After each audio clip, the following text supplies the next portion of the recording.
Okay student, good morning everyone. आज की इस वीडियो में हम लोग देखेंगे व्हाट इज़ रेक्टिफायर। तो देखो, रेक्टिफायर क्या होता है। रेक्टिफायर एक ऐसा सर्किट है जिसकी हेल्प से हम कन्वर्ट करते हैं एसी वोल्टेज को पल्सेटिंग डीसी वोल्टेज में।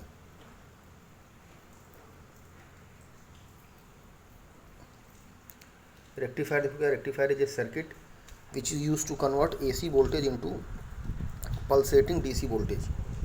मतलब मेनली जो है हम लोग कह सकते हैं कि रेक्टिफायर जो है एसी को डीसी में बदलता है, लेकिन उसमें थोड़े बहुत आउटपुट पे एसी के कंपोनेंट रह जाते हैं, उसी को कहते हैं पल्सेटिंग। ठीक है स्टूडेंट, तो रेक्टिफायर एक ऐसा सर्किट है जिसकी हेल्प से हम लोग एसी को पल्सेटिंग डीसी वोल्टेज में कन्वर्ट करते हैं। रेक्टिफायर सर्किट में यूज़ होता है एक या एक से अधिक डायोड। वो मेनली डिपेंड करता है उसके किस टाइप का रेक्टिफायर है।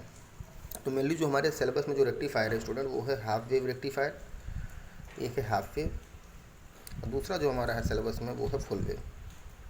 दो तरह के रेक्टिफायर आपको पढ़ना है, हाफ वेव और फुल वेव रेक्टिफायर। ठीक है, फुल वेव में भी दो तरह के हमारे रेक्टिफायर, एक है सेंटर टेप और दूसरा है ब्रिज। सेंटर टेप रेक्टिफायर है और दूसरा ब्रिज रेक्टिफायर है। तो देखिए, हाफ वेव रेक्टिफायर का जो सर्किट डायग्राम है स्टूडेंट, वो कुछ इस तरह से। हाफ वेव रेक्टिफायर का देखो, ट्रांसफार्मर हो गया, ठीक है, ये आपको कोर हो गया, ये ट्रांसफार्मर की प्राइमरी वाइंडिंग हो गई, ये प्राइमरी वाइंडिंग हो गई, ये सेकेंडरी वाइंडिंग हो गई। यहाँ पे लिखेंगे N1:N2, ये हो गया number of turn in primary winding है, सेकेंडरी वाइंडिंग। ये V1 हो गया, V1 का मतलब होता है RMS प्राइमरी वोल्टेज। यहाँ पर देंगे V2 RMS सेकेंडरी वोल्टेज। तो एक रिलेशन होता है V1/V2 is equal to N1/N2। V1/V2 is equal to N1/N2। V1 क्या है? RMS प्राइमरी वोल्टेज है, V2 है RMS सेकेंडरी वोल्टेज। N1 क्या है? Number of turn in primary binding, और N2 क्या है? Number of turn in secondary binding. देखो स्टूडेंट, ये सारा यहाँ पर हाफ वेव रेक्टिफायर में बना हुआ है। और जो हाफ वेव रेक्टिफायर का सर्किट डायग्राम होगा स्टूडेंट, यहाँ पर एक डायोड लग जाएगा। ये हमारा लोड रेजिस्टेंस है RL। तो देखो, इसमें लिखा हुआ है the primary of the transformer is connected to the AC main. जो प्राइमरी बाइंडिंग होगा ट्रांसफार्मर का, वो AC मेन से कनेक्ट होगा। तो AC वोल्टेज इंड्यूस हो जाता है हमारा across the secondary coil of the transformer. ये कॉन्सेप्ट है ट्रांसफार्मर की, अगर प्राइमरी बाइंडिंग पर आप AC वोल्टेज दोगे तो सेकेंडरी वाले जो बाइंडिंग पर हमारा AC वोल्टेज इंड्यूस होता है student, through the principle of electromagnetic induction. Induction की वजह से सेकेंडरी बाइंडिंग पर हमारा AC वोल्टेज ही इंड्यूस होता है। तो ये वोल्टेज स्टेप अप और step down according to our requirement हो सकता है। जो वोल्टेज आपका इंड्यूस होगा सेकेंडरी बाइंडिंग पर, वो स्टेप अप भी हो सकता है और स्टेप डाउन भी हो सकता है, डिपेंडिंग अपॉन आवर रिक्वायरमेंट। वो डिपेंड करेगा कि आपका नंबर ऑफ टर्न क्या है। जैसे स्टूडेंट आप ये देख सकते हो, जैसे V1/V2 जो हमारा है, वो हमारा N1/N2 है। V1 आपका फिक्स होगा 220 वोल्ट। जो AC सप्लाई आप दोगे 220 वोल्ट दोगे। तो तुम्हारा ऐसे हो सकता है ना, देखो V2/N1 is equal to V1/N2। तो जो तुम्हारा V2 होगा स्टूडेंट, वो होगा V1/N2/N1। ठीक है, जो V2 तुम्हारा होगा V1/N2/N1। V1 तुम्हारा फिक्स है। अगर N2 ग्रेटर देन N1 होगा स्टूडेंट, N2 अगर N1 से बड़ा होगा, मतलब number of turn in secondary binding अगर बड़ा होगा number of turn in primary binding से, तो इसकी वैल्यू 1 से बड़ी आएगी, यानी V2 की वैल्यू V1 से बड़ी होगी, यानी स्टेप अप ट्रांसफार्मर होगा। यानी number of turn in secondary binding अगर आपने ज़्यादा रखा है then the number of turn in primary binding, then it will be step up transformer, क्योंकि जो आप वोल्टेज V1 दिए हो उससे ज़्यादा वोल्टेज आएगा, स्टेप अप कर देगा, वोल्टेज को बढ़ा देगा। सिमिलरली अगर N2 लेस देन N1 होगा तो बट नेचुरल है V2 V1 से कम हो जाएगा। मैथमेटिकली आप वैल्यू पुट करके सॉल्व कर सकते हो। तो हम कह सकते हैं कि स्टेप डाउन ट्रांसफार्मर होगा। तो मेनली यही है, the primary of the transformer is connected to the AC main. NAC voltage is induce across the secondary coil of the transformer. ये वोल्टेज स्टेप अप और स्टेप डाउन हो सकता है depending upon our requirement. This voltage में be step up और step down depending upon our requirement, depending upon the number of turning coil. और जो voltage induce होगा सेकेंडरी बाइंडिंग पे स्टूडेंट, वो जो हमारा होगा वो होगा Vm sine omega T. This is the standard equation. ये एक तरह से कह सकते हैं स्टैंडर्ड इक्वेशन है साइनोसाइडल वेव का। साइनोसाइडल वेव का आप लोगों ने पढ़ा होगा इलेक्ट्रिकल में, साइनोसाइडल वेव का स्टैंडर्ड इक्वेशन। तो जो वोल्टेज इंड्यूस होगा सेकेंडरी कॉइल पे वो होगा Vm sine omega T, where Vm is the maximum amplitude. इसी तरह से आपका वेव फॉर्म बनेगा Vm साइन ओमेगा टी का।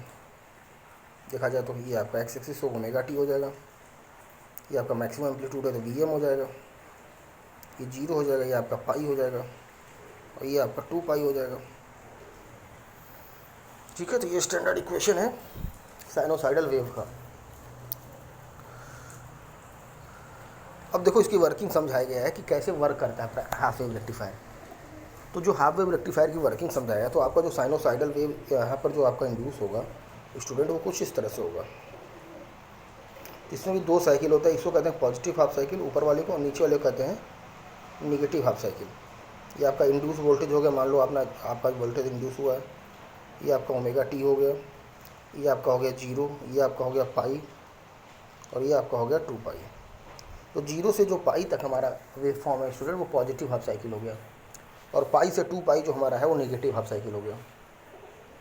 0 से पाई पॉजिटिव हाफ साइकिल, और पाई से 2 पाई हमारा स्टूडेंट नेगेटिव हाफ साइकिल हो गया।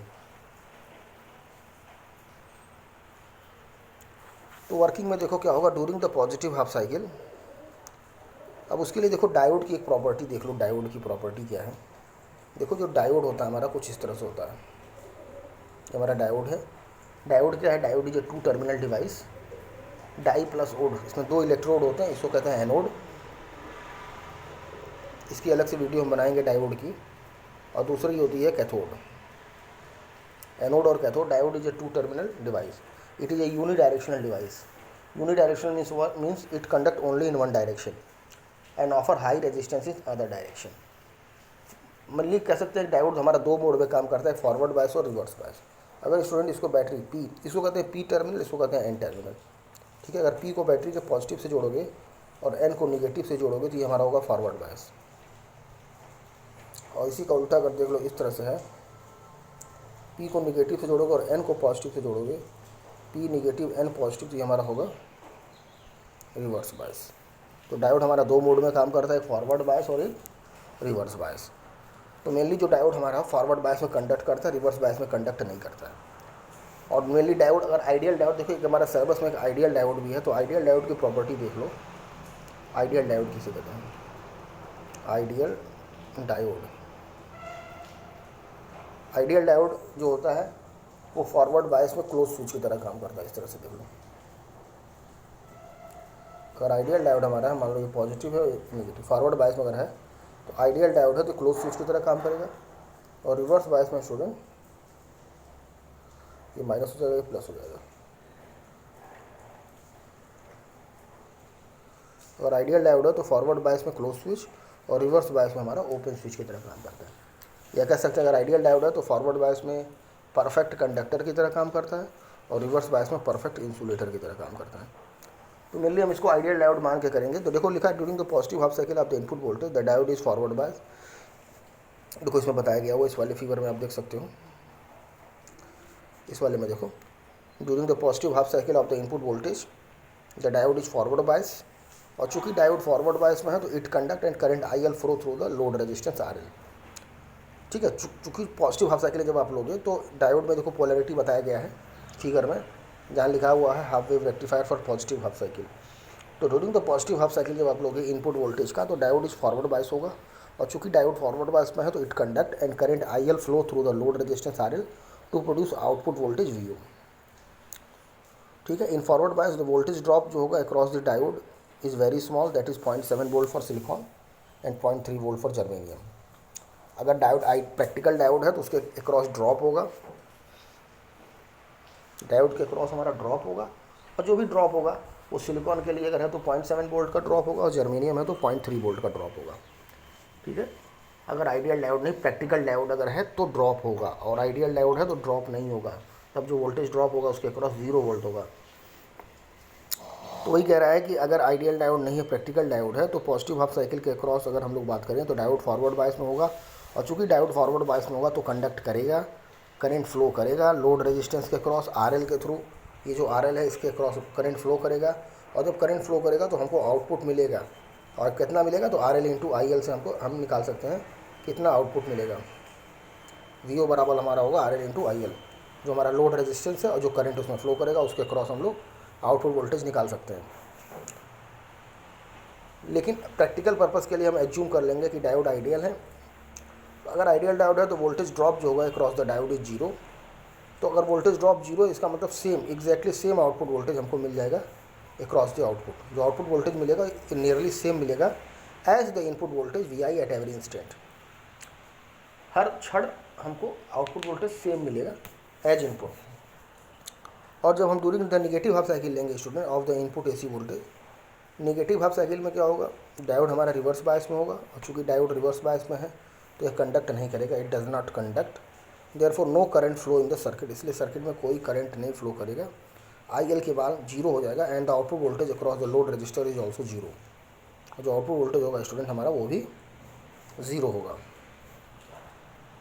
अब देखो input output voltage wave form यहाँ पर बनाया हुआ है कि देखो input output voltage wave form में देखो क्या बनाया है कि ये हमारा हो गया, ये हमारा इनपुट वोल्टेज हो गया ऊपर वाला, ये हमारा इनपुट वोल्टेज वेव फॉर्म हो गया। VI देखो यहाँ पर लिखा है VI, ये इनपुट वोल्टेज वेव फॉर्म हो गया जो VM साइन ओमेगा टी था उसका। देखो ये पॉजिटिव साइकिल है, ये नेगेटिव साइकिल है। तो आपको एक ही साइकिल के लिए समझना है। During the positive half cycle क्या होगा, आउटपुट हमको मिलेगा क्योंकि डायोड फॉरवर्ड बायस में हमने एज्यूम किया है डायोड आइडियल है, इसलिए उसके across output voltage drop zero होगा, और एग्जैक्टली सेम हमको आउटपुट मिलेगा एज इनपुट, जैसा इनपुट है वैसा आउटपुट हमको मिल गया। But during the negative half cycle diode हमारा रिवर्स बायस में होगा, ओपन स्विच होगा, करंट नहीं फ्लो करेगा, तो आउटपुट वोल्टेज हमारा क्या होगा, जीरो होगा। तो this is our input and output voltage wave form हो गया। अब इसमें स्टूडेंट हमको कुछ कैलकुलेशन करना है, एवरेज या DC वैल्यू क्या होगा आउटपुट वोल्टेज का, एवरेज या DC value of output voltage. तो देखो एवरेज या DC वैल्यू कैसे निकालते हैं आउटपुट वोल्टेज का। तो देखो हमारा आउटपुट वोल्टेज का जो हमारा मैक्सिमम वोल्टेज हो तो VM है, वो तो हमारा जो भी वोल्टेज इंड्यूस हुआ है सेकेंडरी बाइंडिंग पर VM साइन ओमेगा टी, वो उसका मैक्सिमम वोल्टेज होगा। लेकिन इसमें एवरेज वोल्टेज कितना होगा, V एवरेज, या उसको VDC भी कहते हैं। तो देखो एवरेज या DC वोल्टेज निकालने के लिए जो फार्मूला होता है वो होता है area under the curve over full cycle. देखो ये फार्मूला है एवरेज वैल्यू निकालने का, V एवरेज जिसको कहते हैं, V एवरेज और VDC। तो इसका जो फार्मूला होता है वो होता है area under the curve over full cycle. देखो यहाँ पर लिखा हुआ है area under the curve over full cycle upon base. तो बेस जो हमारा होगा, हम एक साइकिल के लिए बात करेंगे तो बेस हमारा जो स्टूडेंट होगा वो होगा 2 पाई। और आउटपुट वोल्टेज का देखो यहाँ पर मैथमेटिकली लिख दिया भी है कि आउटपुट वोल्टेज VO की वैल्यू क्या होगी। तो जो आउटपुट वोल्टेज वो 2 पार्ट में, देखो एक बार जब ओमेगा टी की वैल्यू तुम्हारा 0 से पाई है तो उस केस में आउटपुट वोल्टेज का इक्वेशन एग्जैक्टली सेम है, जैसे ये है वैसे ये भी है, और इसका इक्वेशन है VM साइन ओमेगा टी, तो इसका भी होगा VM साइन ओमेगा टी। तो देखो यहाँ पर लिखा हुआ है, देखो यहाँ पर लिखा हुआ है आउटपुट वोल्टेज की वैल्यू होगी VM साइन ओमेगा टी जब ओमेगा टी की वैल्यू 0 से पाई है, और आउटपुट वोल्टेज हमारा 0 है जब ओमेगा टी की वैल्यू पाई से 2 पाई है। तो अब एरिया निकालने के लिए स्टूडेंट हम लोग इंटीग्रेट करेंगे एक फुल साइकिल के लिए। तो एरिया के लिए जो हम इंटीग्रेशन करेंगे वो 0 से लेकर 2 पाई तक होगा, और इस 0 से 2 पाई को हम 2 पार्ट में तोड़ेंगे। एक बार लेंगे पाई 0 से पाई और दूसरी बार लेंगे पाई से 2 पाई। और 0 से पाई के बीच में VO की वैल्यू कुछ है, और पाई से 2 पाई में VO की वैल्यू कुछ है।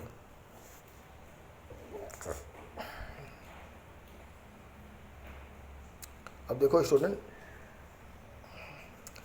तो 0 से पाई के बीच में VO की वैल्यू है VM साइन ओमेगा टी, और पाई से 2 पाई के बीच में VO की वैल्यू है 0।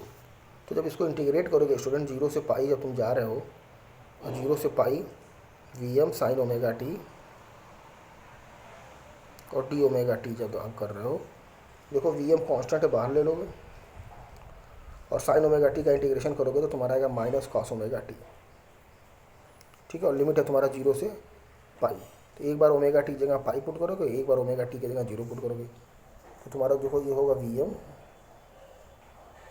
जब ओमेगा टी जगह पुट करोगे पाई तो हो जाएगा माइनस कॉस पाई, और माइनस करोगे लोअर लिमिट तो माइनस माइनस ये हो जाएगा प्लस कॉस 0। तो ये तुम्हारा हो जाएगा VM।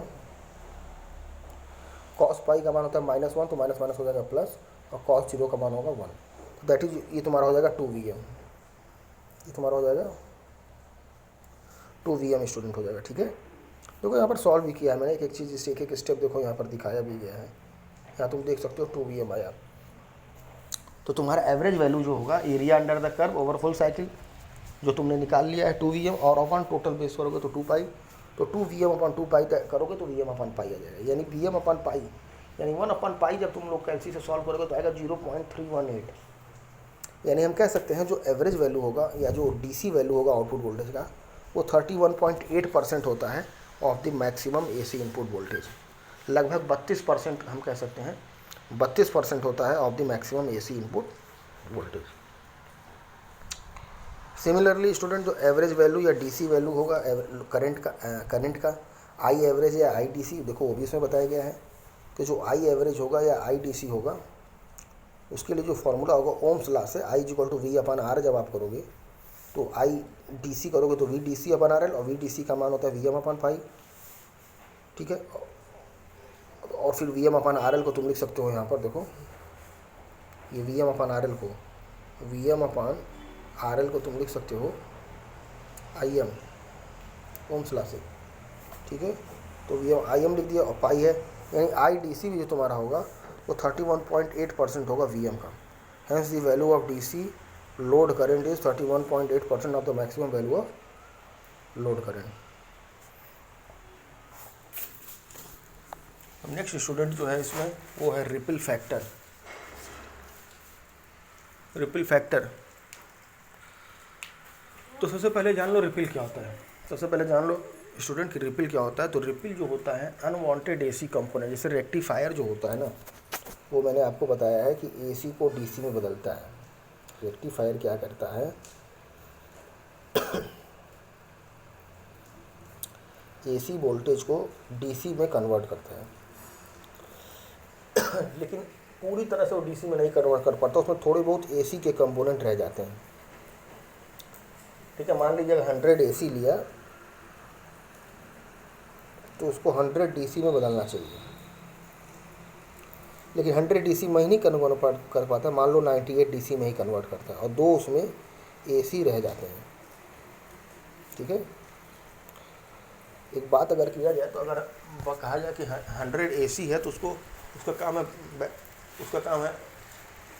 100 AC में है तो उसको 100 DC में कन्वर्ट करना चाहिए, बट वो 100 DC में नहीं कन्वर्ट कर पाता है, वो 98 DC में ही कन्वर्ट कर पाता है। थोड़े बहुत उसमें AC के कंपोनेंट रह जाते हैं, जो थोड़े बहुत AC के कंपोनेंट रह जाते हैं स्टूडेंट, उसी को हम लोग कहते हैं रिपल, जो कि हमारा अनवांटेड है, हमें नहीं चाहिए, हमें प्योर DC चाहिए आउटपुट। अगर हम 100 AC दिए तो हमको 100 DC मिलना चाहिए।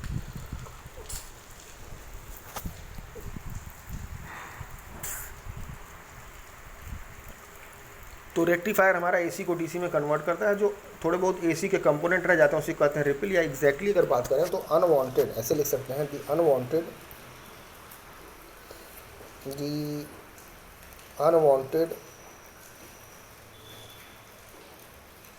AC component. ठीक है, the unwanted AC component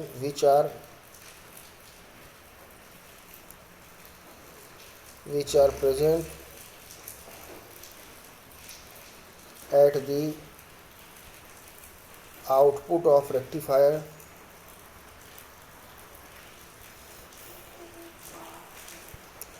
is known as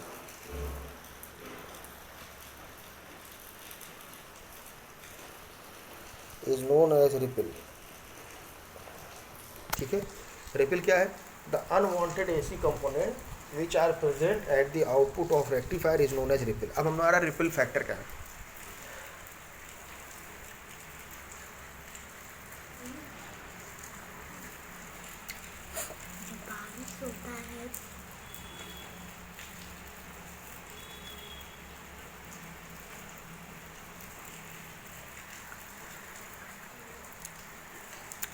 अब देखिए रिपल फैक्टर क्या है। तो ripple the rectifier output contain AC as well as DC component, जैसा कि मैंने आपको बताया। रेक्टिफायर के आउटपुट में स्टूडेंट AC और उसके साथ साथ DC कंपोनेंट भी होता है। तो रिपल फैक्टर क्या करता है? Measure the percentage of AC component. Ripple factor measure the percentage of AC component कि कितना परसेंटेज है एसी कंपोनेंट का in the rectifier output. The ideal value of ripple factor should be zero. Ideal जो value होना चाहिए वो ripple factor का zero होना चाहिए, क्योंकि हमें रिपल चाहिए ही नहीं, हमें अनवांटेड एसी कंपोनेंट चाहिए नहीं आउटपुट पे। तो आइडियल वैल्यू होता है रिपल फैक्टर का zero, that is output should be pure DC. तो रिपल फैक्टर एक तरह से मेजर करता है purity of rectifier. Ripple factor क्या मेजर करता है? प्योरिटी ऑफ रेक्टिफायर को मेजर करता है, ठीक है। यानी जितना ज़्यादा रिपल फैक्टर होगा उतना इम्प्योर होगा रेक्टिफायर, ठीक है। रिपल फैक्टर की वैल्यू जितना ज़्यादा होगा उतना ही रेक्टिफायर हमारा बेकार माना जाएगा। तो रिपल फैक्टर तो आइडियल वैल्यू होती है रिपल फैक्टर की जीरो होनी होती है, that is output should be pure DC. अगर रिपल फैक्टर की वैल्यू जीरो इसका मतलब आउटपुट प्योर डीसी है, लेकिन रिपल फैक्टर थोड़ा बहुत होता है आउटपुट। तो रिपल फैक्टर कैलकुलेट कैसे करते हैं स्टूडेंट? तो रिपल फैक्टर जो होता है RMS value of AC component output, जो आउटपुट पे एसी कंपोनेंट मिला उसकी आरएमएस वैल्यू निकाल लीजिए। तो RMS value of AC component output to the DC value of output, ठीक है। रिपल फैक्टर क्या होगा? RMS value of AC component और टू द डीसी कंपोनेंट कह सकते हैं।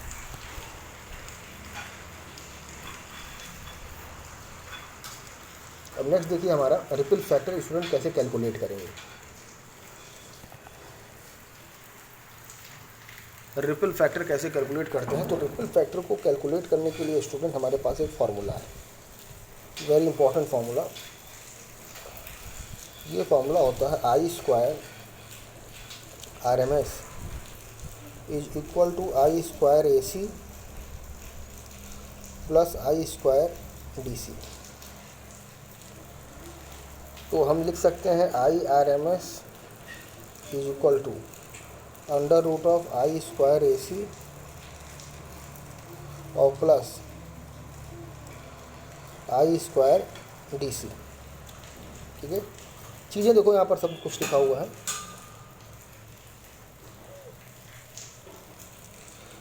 ठीक है। डिवाइडिंग किया both side by I square D C, तो देखो हमारा ये आ जाएगा।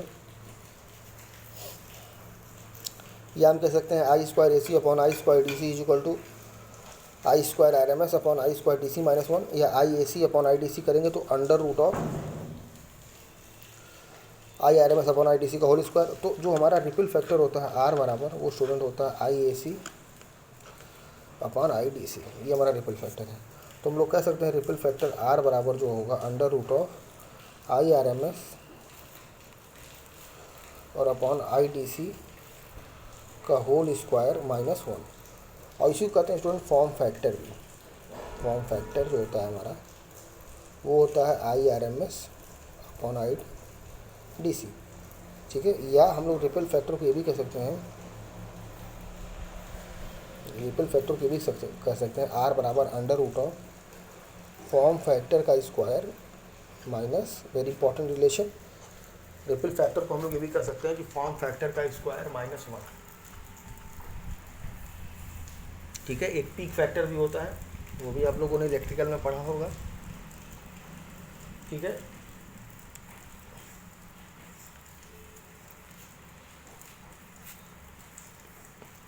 अब देखो स्टूडेंट रिपल फैक्टर कैसे निकालते हैं हाफ वेव रेक्टिफायर के लिए।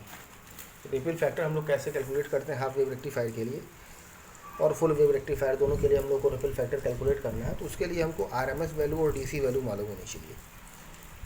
अगर हमको आरएमएस वैल्यू और DC value half wave rectifier का मालूम है तो हम लोग रिपल फैक्टर निकाल सकते हैं हाफ वेव का। बाकी जो आईडीसी की वैल्यू है मैंने अभी आपको बताया है, आईडीसी जो होता है एवरेज वैल्यू आपने अभी निकाला है, आईडीसी आईएम अपॉन पाई करके आपने निकाला है। और जो आरएमएस वैल्यू होता है स्टूडेंट आईआरएमएस, वो होता है I M upon two half wave. इसको याद कर लीजिए, हाफ वेव रेक्टिफायर के लिए जो आरएमएस वैल्यू होता है वो आईएम अपॉन टू। देखिए ये आपका हो गया हाफ वेव रेक्टिफायर के लिए, और सिमिलरली फुल वेव रेक्टिफायर के लिए भी आप लर्न कर लीजिए।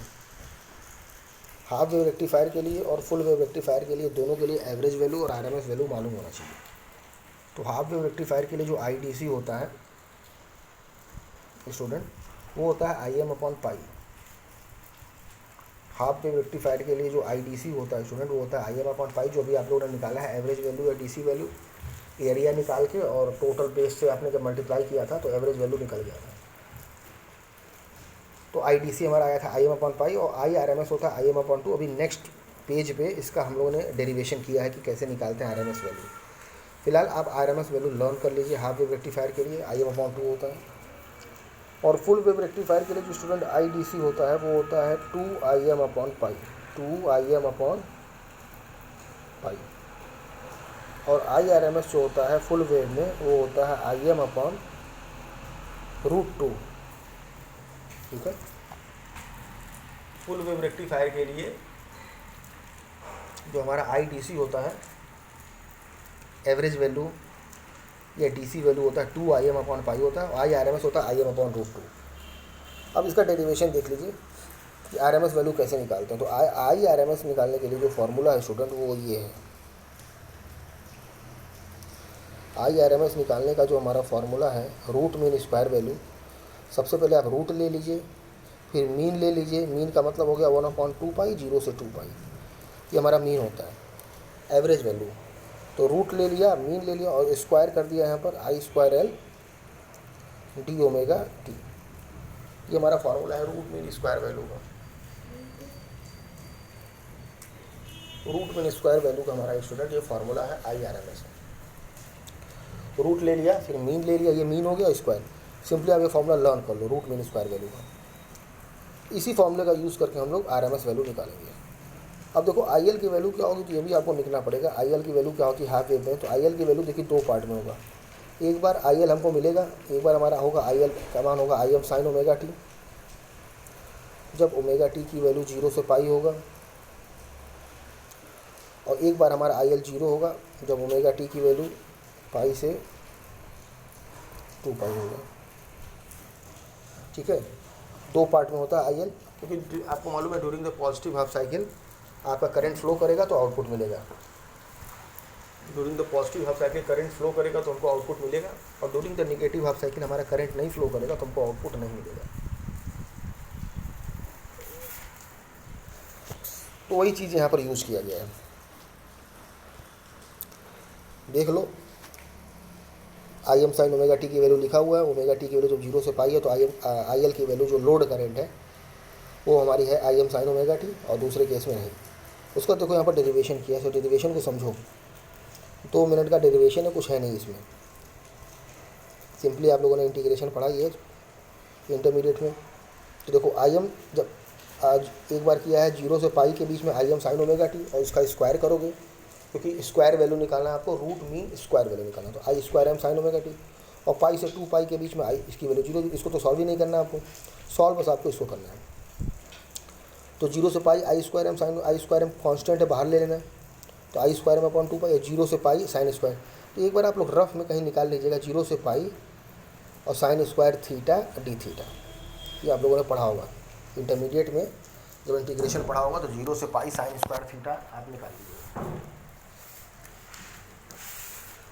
और साइन स्क्वायर थीटा का डायरेक्ट इंटीग्रेशन नहीं होगा, तो उसके लिए दो फार्मूला होता है। एक होता है देखो 1 + cos2 थीटा, याद कर लीजिएगा। 1 + cos2 थीटा होता है 2 cos स्क्वायर थीटा।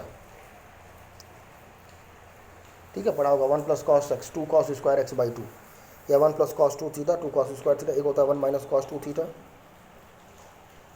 ये होता है 2 साइन स्क्वायर थीटा। दो फार्मूला आपको आना चाहिए, तो हम लोग यहीं पर यूज़ करेंगे ये वाला साइन स्क्वायर थीटा वाला। तो साइन स्क्वायर थीटा जो आपको हो जाएगा, साइन स्क्वायर थीटा जो आपको होगा वो होगा 1 - cos2 थीटा और डिवाइडेड बाई 2। तो वही चीज़ यहाँ पर पुट किया है, साइन स्क्वायर थीटा की जगह हमने पुट किया है 1 - cos2 थीटा डिवाइडेड बाई 2। ठीक है, उसके बाद 2 को भी कांस्टेंट बाहर ले लिया है, तो I²M/4π हो गया, और 1 का इंटीग्रेशन किया d⍵t करेगा ωt, और cos2ωt करेगा sin2ωt/2। और एक बार देखो ωt की जगह पुट किया π, एक बार ωt की जगह 0, और जब इसमें पुट करोगे ωt की जगह π, ये हो जाएगा 0, क्योंकि साइन थीटा बराबर 0 आपको मालूम है कि साइन थीटा बराबर 0 होता है। तो दिस इम्प्लाइज दैट थीटा बराबर nπ, तो हर nπ पे 0 होगा। ठीक है, तो इसमें आपको लिमिट जब आप पुट करोगे, इसमें जब आप लिमिट पुट करोगे तो वैल्यू 0 जगह इसको पुट करने की ज़रूरत ही नहीं है, सिर्फ आप लिमिट यहाँ पुट करेंगे। ठीक है, बहुत इजी है इंटीग्रेशन इसका। तो आ जाएगा आपका ये I²M। ठीक है, तो देखिए फाइनल जो IRMS हमारा आ गया वो IM/2 आ गया स्टूडेंट। ठीक है। आई आर एम एस हमारा आ गया IM/2। अब स्टूडेंट क्या करेंगे, putting the value of ITC and IRMS in equation number 1। तो अभी मैंने आपको बताया है रिपल फैक्टर का फॉर्मूला। रिपल फैक्टर जो होता है हाफ वेव में, वो होता है अंडर रूट ऑफ IRMS, अभी डेरिवेशन किया है इसका, IRMS अपॉन ITC का होल स्क्वायर और -1, ये मैंने बताया है। तो IRMS आपने निकाल ही लिया, अभी IRMS आपने निकाला IM/2, इसको लर्न कर लीजिएगा। और ITC भी आपने अभी कैलकुलेशन किया है, जो कि आया IM/पाई। अब ये दोनों वैल्यू इस इक्वेशन में पुट करेंगे तो R बराबर आपका आएगा,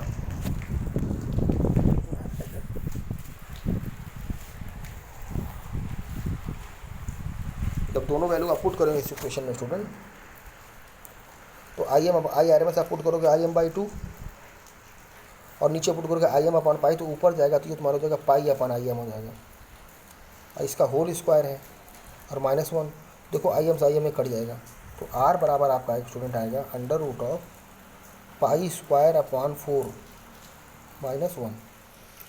R बराबर जो आपका आएगा अंडर रूट ऑफ पाई² 4 -1। तो पाई² का मान स्टूडेंट देख लेना कितना होता है ओवरऑल, सॉरी इसका स्क्वायर भी करोगे, हाँ स्क्वायर हो गया पाई²/4। अब जब स्टूडेंट इसको सॉल्व करोगे, जब इसको सॉल्व करोगे ना, तो तुम्हारा जो रिपल फैक्टर आएगा वो आएगा 1.21। तो देखा, तो आपने हाफ वेव रेक्टिफायर में जो रिपल फैक्टर आता है वो आता है 1.21। सिमिलरली स्टूडेंट हम लोग फुल वेव के लिए भी हम लोग रिपल फैक्टर निकाल सकते हैं। तो फुल वेव के लिए मैंने आपको पहले ही बता दिया, नेक्स्ट टर्न पे हम लोग देखेंगे इसका डेरिवेशन फुल वेव रेक्टिफायर का, उसका सर्किट डायग्राम, उसका आउटपुट वोल्टेज, सर्किट डायग्राम क्या है फुल वेव रेक्टिफायर का, उसका इनपुट आउटपुट वोल्टेज वेवफॉर्म देखेंगे, उसमें बाकी रिपल फैक्टर उसमें कैसे निकालते हैं। बाकी फार्मूला तो सेम होगा रिपल फैक्टर का, चाहे वो हाफ हो चाहे फुल हो, डेरिवेशन भी उसका भी यही सेम होगा, बस वैल्यूज़ थोड़े चेंज हो जाएंगे। तो देखो, तो फार्मूला तो आपका सेम रहेगा रिपल फैक्टर का, R बराबर ये तो सेम रहेगा अंडर रूट ऑफ IRMS और अपॉन ITC का होल स्क्वायर -1। तो हाँ, फुल वेव में जो होता है स्टूडेंट IRMS जो होता है वो होता है IM/√2 और IDC जो हमारा स्टूडेंट होता है वो होता है 2IM/पाई। और जब वैल्यू इसमें पुट करोगे R बराबर में IRMS आप कहोगे IM/√2 और डिवाइड जब करोगे 2IM/पाई से हो जाएगा पाई/2IM और इसका स्क्वायर और -1। तो तुम्हारा IM से IM कट जाएगा, ठीक है। तो नीचे तुम्हारा जो R बराबर आएगा स्टूडेंट, R बराबर अंडर रूट ऑफ आएगा पाई² और अपॉन 2 कैसे हो जाए पाई²/8 -1 आएगा। इसमें जो रिपल फैक्टर आएगा R बराबर स्टूडेंट अंडर रूट ऑफ पाई²/8 -1 आएगा। और जब पाई² करोगे तो तुम्हारा लगभग आएगा 10/8। उसको सॉल्व जब करोगे ना तो तुम्हारा R बराबर आएगा 0.482, सॉल्व कर लेना, या R बराबर कह सकते हो 48.2%। 48.2% हमारा रिपल फैक्टर आएगा फुल वेव रेक्टिफायर के लिए। तो आप देख रहे हैं कि हाफ वेव रेक्टिफायर और रिपल फैक्टर की वैल्यू है 1.21 और फुल वेव है उसका आधे से भी कम है। तो we can say that full wave rectifier is more efficient as compare to half wave rectifier. Full wave rectifier is more efficient as compare to half wave rectifier. तो मेनली स्टूडेंट हम लोग फुल वेव रेक्टिफायर का use करते हैं क्योंकि इसका ripple factor कम है। तो रिपल फैक्टर कम है, इसका मतलब आउटपुट पे हमको DC ज़्यादा मिलेगा, प्योर DC मिलेगा, ठीक है स्टूडेंट। तो इस क्लास में हम लोगों ने कई सारी चीज़ें देखा, इंपॉर्टेंट टॉपिक है, आ सकता है। रेक्टिफायर क्या है ये आपको मालूम होना चाहिए। रेक्टिफायर में हाफ वेव रेक्टिफायर का हम लोगों ने देखा, वर्किंग देखा, कंस्ट्रक्शन देखा, हमने इनपुट आउटपुट वेव फॉर्म देखा, हमने उसका एवरेज या DC वैल्यू कैसे कैलकुलेट करते हैं उसको हमने देखा, हमने रिपल फैक्टर देखा, हमने रिपल फैक्टर निकाला हाफ वेव रेक्टिफायर का। अब जो नेक्स्ट टॉपिक स्टूडेंट हमारा है वो है एफिशिएंसी ऑफ अ रेक्टिफायर। ये भी 2 मिनट लगेगा, आप लोग देख लीजिए। एफिशिएंसी ऑफ अ रेक्टिफायर, जिसको हम लोग ईटा से डिनोट करते हैं। तो एफिशिएंसी का डेफिनेशन क्या होगा स्टूडेंट? एफिशिएंसी जो होता है ऑफ अ रेक्टिफायर, जो इसका डेफिनेशन है एफिशिएंसी का, जो डेफिनेशन है, it is defined as the ratio of, ऐसे लिख सकते हैं, it is defined as the ratio of DC power, ratio of DC power delivered, आप लोग इसको लिख सकते हैं, DC power delivered to load rectifier, it is defined as the ratio of DC power delivered to the load to the AC input power, to the AC input power from the secondary binding of transformer। ठीक है, efficiency का definition note कर लीजिए, it is defined as the ratio of DC power delivered to the load to the AC input power from the secondary binding of the transformer. Mathematically student इसको अगर एक line में कहा efficiency को, तो ईटा बराबर जो हमारा होता है वो होता है PDC और अपॉन PAC।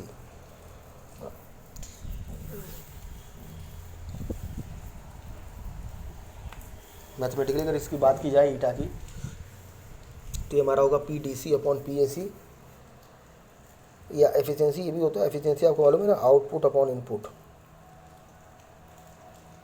या आप लोगों ने छोटे क्लासेस में पढ़ा होगा, एफिशिएंसी जो होता है आउटपुट अपॉन इनपुट होता है। और रेक्टिफायर देखिए आपका मेनली AC को DC में कन्वर्ट करता है, तो कह सकते हैं हम ये हमारा इनपुट है और ये हमारा आउटपुट है। तो एफिशिएंसी क्या होता है, आउटपुट अपॉन इनपुट, और रेक्टिफायर में आउटपुट पे हमको DC पावर मिलता है और इनपुट पे AC पावर, तो एफिशिएंसी हमारा हो गया आउटपुट DC पावर। ऐसे भी कह सकते हैं एफिशिएंसी बराबर output DC power upon input AC power. Efficiency जो हमारा होगा output DC power upon input AC power, या सिंपली हम लोग कह सकते हैं ईटा बराबर PDC upon PAC, PDC upon PAC। और PDC जो हमारा स्टूडेंट होगा वो होगा I square DC into RL, और PAC जो हमारा होगा I square RMS into RL plus RF।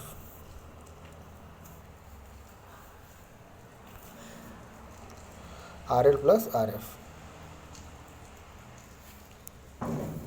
तो चूँकि स्टूडेंट जो डायोड में जो लोड रेजिस्टेंस होता है RL, इसकी वैल्यू बहुत बड़ी होती है RF से, तो सिंपली हम ईटा बराबर लिख सकते हैं I square DC into RL और upon I square RMS into RL बहुत बड़ा होता है RF से, इसलिए हम लोग अप्रॉक्सीमेटली लिख सकते हैं RL प्लस RF को अप्रॉक्सीमेटली इक्वल टू RL। तो RL से RL देखो कट जाएगा, तो सिंपली जो ईटा हमारा होगा वो होगा, मतलब एफिशिएंसी निकालने का जो फार्मूला होगा IDC अपॉन IRMS का होल स्क्वायर होगा। सिंपली आप इसको लर्न कर लीजिए कि एफिशिएंसी का डेफिनेशन मालूम होना चाहिए, it is defined as the ratio of DC power delivered to the load पे हमको कितना DC पावर मिला, और to the AC input power from the secondary binding of the transformer.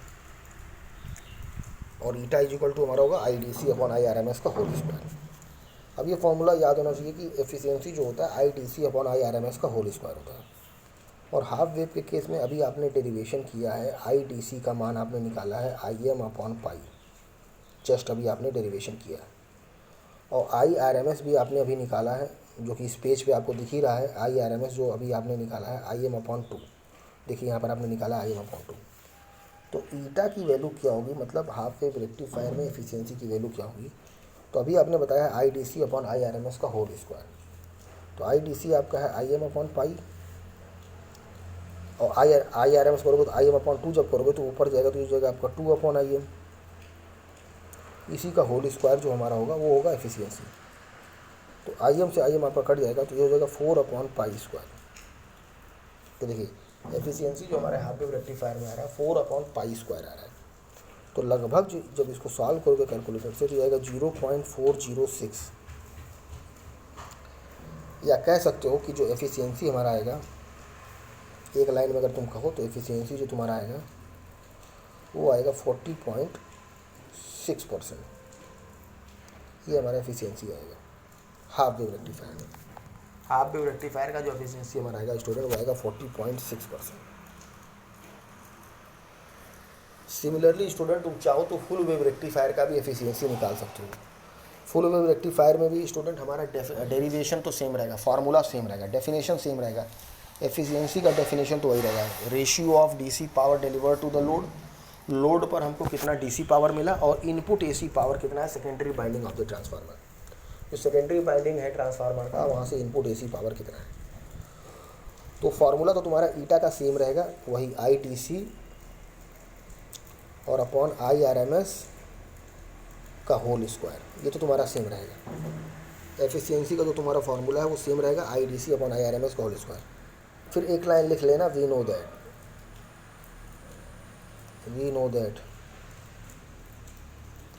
For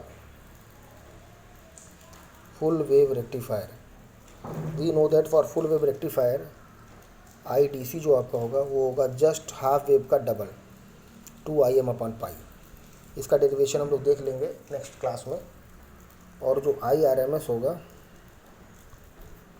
वो होगा Im/√2 होता है इसमें, ठीक है। ये है फॉर फुल वेव रेक्टिफायर, लिख लेना we know that for full wave rectifier IDC बराबर 2Im/π और IRMS Im/√2। और इस दोनों वैल्यू को इस इक्वेशन में पुट कर देना, ठीक है। तो जब पुट करोगे तो देखो आएगा तुम्हारा कितना ईटा। IDC तुमने पुट किया 2Im/π और IRMS जब पुट करोगे Im/√2 तो हो जाएगा √2/Im और इसी का होल स्क्वायर करोगे तुम। तो जो तुम्हारा ईटा बराबर आएगा Im से Im कट जाएगा और जब इसका स्क्वायर करोगे 2 का स्क्वायर 4 आएगा, √2 का स्क्वायर करोगे तो 2 आएगा, और ठीक है, और पाई का स्क्वायर आएगा, यानी ईटा बराबर इसमें जो आएगा 8/π² आएगा। स्टूडेंट जस्ट ध्यान देना, अभी हाफ वेव रेक्टिफायर में जो आपने ईटा निकाला था, आपने जो अभी हाफ वेव रेक्टिफायर में ईटा निकाला था स्टूडेंट वो था 4/π²।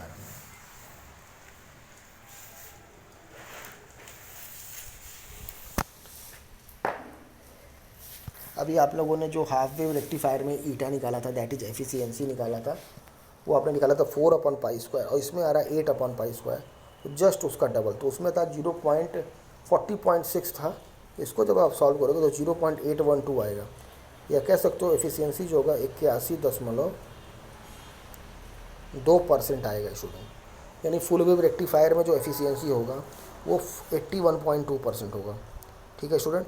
तो ये दो टॉपिक वेरी इंपॉर्टेंट टॉपिक है। एक क्वेश्चन आपको सेमेस्टर में ज़रूर मिलेगा, या तो आपसे पूछ ले एफिशिएंसी ऑफ अ रेक्टिफायर या ripple factor of a rectifier. तो दोनों केस में आपको मालूम होना चाहिए, हाफ वेव हो चाहे फुल वेव हो। तो अगर यहाँ पर चार्ट बनाया जाए हाफ वेव रेक्टिफायर का और यहाँ पर बनाया जाए फुल वेव रेक्टिफायर का, तो दोनों का आपको मालूम होना चाहिए। इसमें जो रिपल फैक्टर आता है R बराबर वो आएगा 1.21 और इसमें जो रिपल फैक्टर आएगा वो आएगा 0.482 और इसमें जो एफिशिएंसी आएगा वो आएगा 40.6% में अगर बात करें तो, और इसमें जो एफिशिएंसी आएगा 81.2%।